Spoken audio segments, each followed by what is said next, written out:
So God told you who your kingdom spouse is, but you're still waiting. In this video, I will share 3 possible reasons why the waiting season might be taking longer than you'd like. And I'll also tell you what to do about it.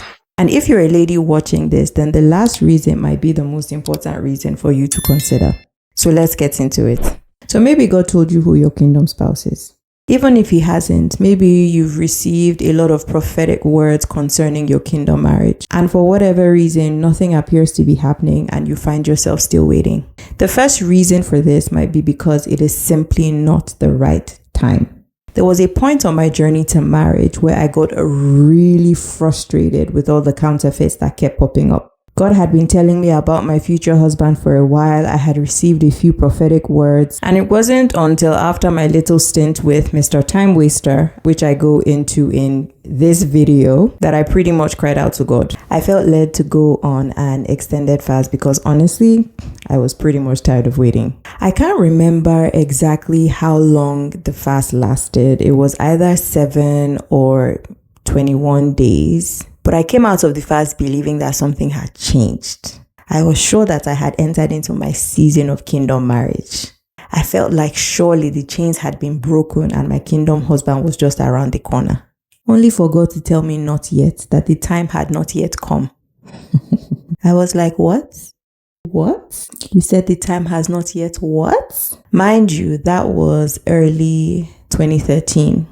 A few months after that, Muyiwa joined the fellowship where we met, but it wasn't until early 2014 that he approached me. Now stick with me, I'm going somewhere with this. Did you notice the choice of words that I used to describe my situation? I said that I had entered into my season of marriage, but God said it wasn't time for marriage. Did you catch that? Did you notice it?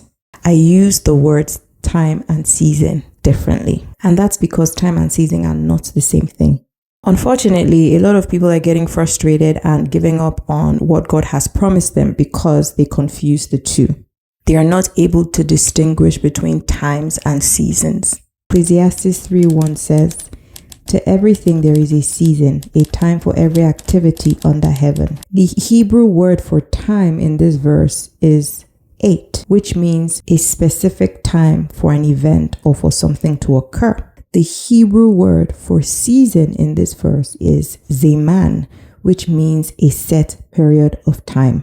Now, I love how the New Testament Greek word kairos defines season.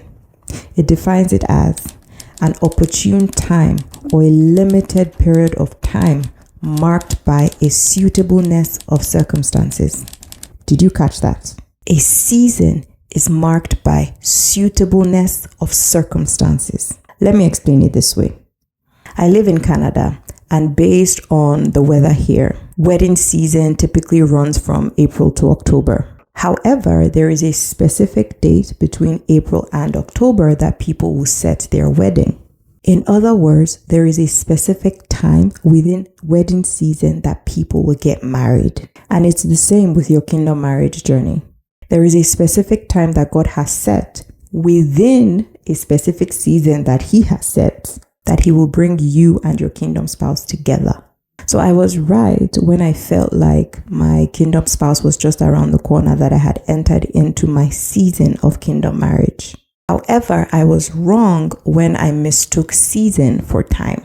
I had entered into the season that I would meet my kingdom husband.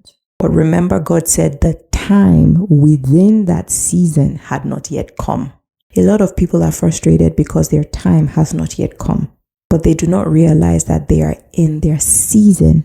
And what did we say season is? An opportune time or a limited period of time marked by a suitableness of circumstances. Unfortunately, a lot of them give up before the specific time within that season approaches. Now, bear in mind that just because it isn't time yet doesn't mean that things are not happening. Think about a farmer waiting for his harvest, right? Even though he can't see it, the seed that he has planted in the ground is growing, and soon it will burst forth and bear fruit.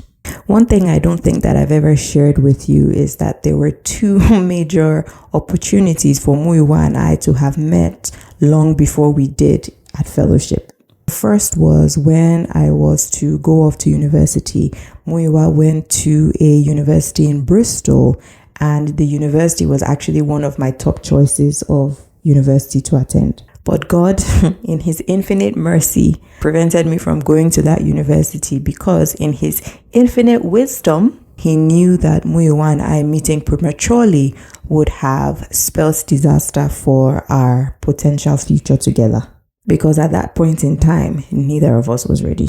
The second time was through a mutual friend of both our families. God has started to work on me at that time, but Muyiwa was still nowhere near ready. If I had met him either of those times, I may have used what I knew and experienced of his past to prejudge him and not giving him the time of day when God eventually presented me to him. Again, remember the definition of season and opportune time marked by a suitableness of circumstances. Those two times were not suitable for us to meet. You have to realize that things are done differently in the kingdom of God. God does things differently from the world. You don't just go outside and get yourself a husband or get yourself a wife just because you want one. You could probably just decide to go out right now and pick someone off the street and get married. But that's not how things are done in the kingdom. God takes a million, should I say a gazillion things into consideration when he sets times and seasons. And all those things are not just limited to you, but to the fulfillment of his ultimate purpose. The story that comes to mind is that of John the Baptist. The Bible tells us that Elizabeth was very old when she had him, much older than her cousin Mary when she had Jesus. And the Holy Spirit helped me realize that that was because Elizabeth had to have him around the time that Jesus Christ would have been born. John the Baptist also had to be around the age where he wouldn't have been unalived like the other kids were. So you see, Elizabeth was busy believing God for a child, but God was preparing to send the forerunner of Christ. In this season of preparation, live your life. Have a full life because it will protect you from all the counterfeits that try to distract you. What's that saying again? And I don't mind, it's the devil's workshop. And that's because what preparation does is, 1, it will help you recognize, and 2, it will help you steward what God has for you. The next reason I may know who your kingdom spouse is, but you're still waiting, is because you are not ready. After the relationship with Mr. Man ended, God began to speak to me about Muyiwa. Mind you, this was in 2012 and Muyiwa didn't even approach me until 2014, and that was because I wasn't ready. One thing that I've noticed with Christians is that there is a lot of spiritual preparation that goes into preparing for marriage, but a serious lack of the actual relational skills necessary to make the relationship flourish. So you know all the spiritual principles, but lack the relational skills that will make your relationship a success. While it's the opposite in the world. There is heavy emphasis on relational skills, but absolutely nothing when it comes to spiritual preparation. However, you need both.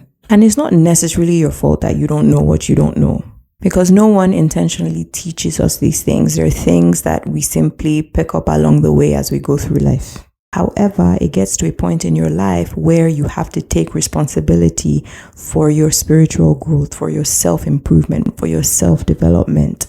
You need to be intentional about seeking out this information, about seeking out this knowledge. Ask God to reveal to you the areas that He needs you to work on and take intentional steps towards the necessary improvement. And that was the case for me. I had quite a bit of the spiritual aspects in place, but was extremely deficient on the relational aspects.